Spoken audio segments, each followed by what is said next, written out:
baru bangun ada tugas pemodelan bisnis nih. Kita lihat dulu kali ya materinya. Oh, value configuration. Kayak pernah denger. Tapi daripada kita ngerjain tugas pagi-pagi, main follow dulu enak nih kayaknya.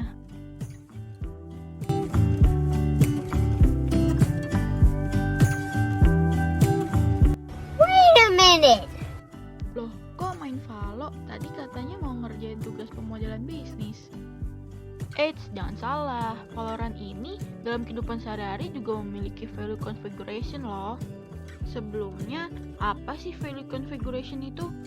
Jadi, setiap perusahaan kan punya nilai yang berbeda-beda di mata konsumen, sehingga membuat konsumen bersedia membayar produk atau jasa yang diberikan oleh perusahaan ini. Nah, itu dia yang dinamakan value configuration. Terus hubungannya sama Valorant apa dong? Jadi, Valorant ini juga memiliki nilai tersendiri bagi pemainnya, sehingga mereka lebih memilih untuk bermain Valorant dibandingkan game-game lainnya. Kalau bagi saya sendiri, Valorant ini memiliki grafis yang bagus sehingga enak untuk dilihat ketika bermain. Kemudian, kapasitas yang digunakan ini juga tidak besar sehingga tidak terlalu makan storage. Dan terakhir, tentu saja mudah untuk dimainkan walaupun kita masih pemula. Value configuration ini juga ternyata dibagi menjadi 3 guys. Jadi yang pertama itu ada value chain, kemudian yang kedua ada value shop, dan yang ketiga ada value network. Terus, tadi kan contoh dari value configuration udah. Tapi contoh dari value chain, value shop, dan value network itu apa ya?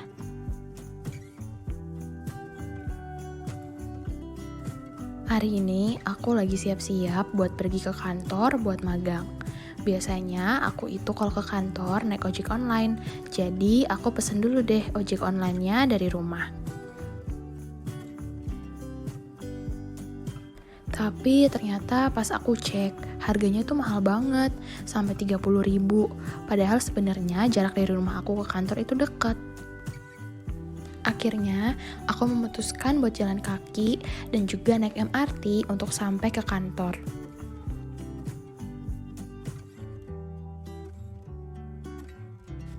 Cara naik MRT itu gampang banget loh sekarang. Kita tinggal download aplikasi MRTJ, terus klik tiket, dan klik tujuan mana yang mau kita capai. Dan ternyata untuk sampai ke kantor aku, untuk naik MRT, aku cuma menghabiskan uang Rp4.000 doang loh.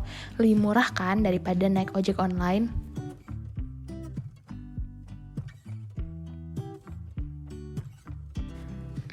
Kalau dipikir-pikir, berarti aktivitas yang aku lakuin sekarang ini bisa disebut sebagai value chain ya. Sebenarnya value chain sendiri itu adalah serangkaian kegiatan produksi untuk mendapatkan biaya yang paling rendah. Nah, kegiatan magangku itu bisa disebut sebagai kegiatan produksi. Dan untuk aku mencapai kantor aku tempat magang dengan mencari biaya transportasi yang paling rendah, itu juga bisa dianalogikan sebagai value chain. Wah, keren banget ya.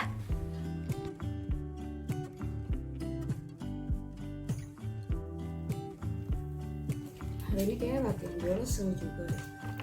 Mumpung besok nggak ada tugas, nggak ada kuis, dan juga besok kuliahnya mulai ada isi ya. Ini lagu apa ya?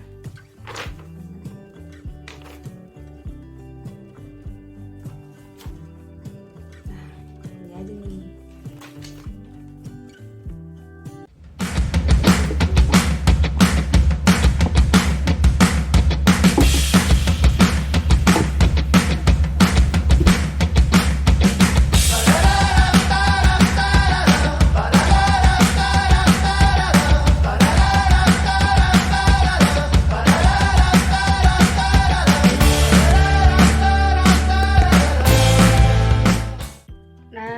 Biola udah siap, dipasang shoulder rest-nya. Ini udah dikosinin, tinggal main aja nih.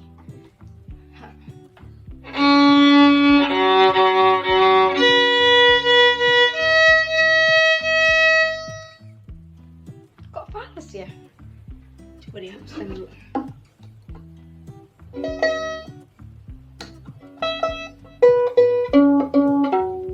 Oke, coba.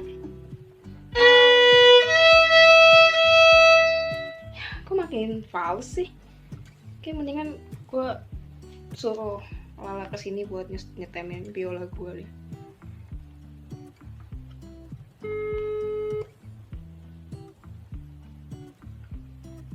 Halo La, Halo. La di Ya. mana La? Halo, kenapa? La di mana? Gue lagi di rumah nih. Sibuk gak? Nggak ada apa. Biola gue biasa males, bisa kesini gak? Aduh, ribet banget. Ngapain gue kesana? Ya buat nyetemin. Emang lu nggak tahu apa ada aplikasi tuner buat biola lu tuh kalau misalnya ada rusak-rusak gitu? Masa sih? Berarti gue Iya, tinggal coba. download aja. Iya, coba deh lo buka di Google Play Store, terus lo cari aplikasi tuner. Oke. Sumpah sih semudah itu, segampang itu. Gue nggak harus beli alat lagi, terus gue nggak usah harus ngajak lo kesini lagi. Nggak usah, lo tinggal buka aja HP lu, terus lo benerin tuh biolanya dari HP lu. Gampang banget kan? Ih, asli deh. Ya, oke, gue langsung aja, gue pengen download nih. Yaudah ya, thank you lah. Ya, sama-sama. Bye. Bye. Nah, udah di stem nih, coba dulu. Nah, ini baru nggak fales. Ternyata ada ya aplikasi Tuner tadi. Jadi gue nggak perlu susah-susah buat nyetemin ini. Terus gue juga bisa nyetemin ini sendiri tanpa Lala dan juga guru biola gue. Tapi ini jadi ingetin gue sama value shop deh. Soalnya value shop itu kan model yang bisa memecahkan sebuah masalah dan juga dapat menciptakan solusi untuk sebuah masalah, dimana Tuner ini bisa mecahin masalah gue yang nggak bisa nyetemin biola gue sendiri, terus dia ngasih solusi gue pakai aplikasi Tuner. Keren banget. Ya udah deh, mau main aja langsung. Oke, sebelumnya teman-teman tadi udah ngeliat contoh value configuration dan dua jenis value configuration serta implementasinya di kehidupan sehari-hari. Sekarang kita bahas yuk value configuration yang terakhir, yakni value chain. Kita ngobrol sambil aku siap-siap ketemu teman-teman ya. Jadi, value network adalah sebuah bisnis yang menyediakan pertukaran dan sarana mediasi antara pembeli dan penjual, sehingga memungkinkan terciptanya suatu hubungan atau relasi. Nah, dari penciptaan nilai ini akan dapat meningkatkan keterlibatan dari setiap komponen yang berhubungan dengan bisnis, bisa network internal maupun eksternal. Tahu nggak sih teman-teman, konsep dari value network ini nggak cuma bisa dipakai dalam konteks bisnis aja loh, tapi juga bisa diterapkan kehidupan sehari-hari. Nah, sekarang aku lagi OTW nih, mau ketemu teman. Ini adalah salah satu cara dari aku untuk menciptakan value network sebagai mahasiswa. Kenalin, ini teman aku, namanya Kawacit. Dia adalah MWA unsur mahasiswa yang menjabat tahun 2022 di UI. Kayaknya kalau ngomongin tentang value network, koneksi, paling pas deh kalau ngomongin sama dia. Yuk kita coba tanya-tanya sama dia gimana sih caranya dia nerapin value network ini ke kehidupan sehari-harinya dia sebagai mahasiswa. Menurut lo Kak, apa sih kira tuh penting banget buat ngebangun network? Sebenarnya itu pertanyaan simple, tapi jawabannya kalau misalkan lu udah nemu jawaban pasti lu nggak mau buat nyari networking. Kenapa? Karena gue bukan orang yang pinter, gue bukan orang yang punya banyak hal, tapi gue punya banyak temen. Karena gue punya banyak temen, gue bisa dapetin segala hal yang bisa dapetin orang pinter dan orang yang punya banyak kemampuan gitu. Kenapa gue bisa bilang kayak gitu ya?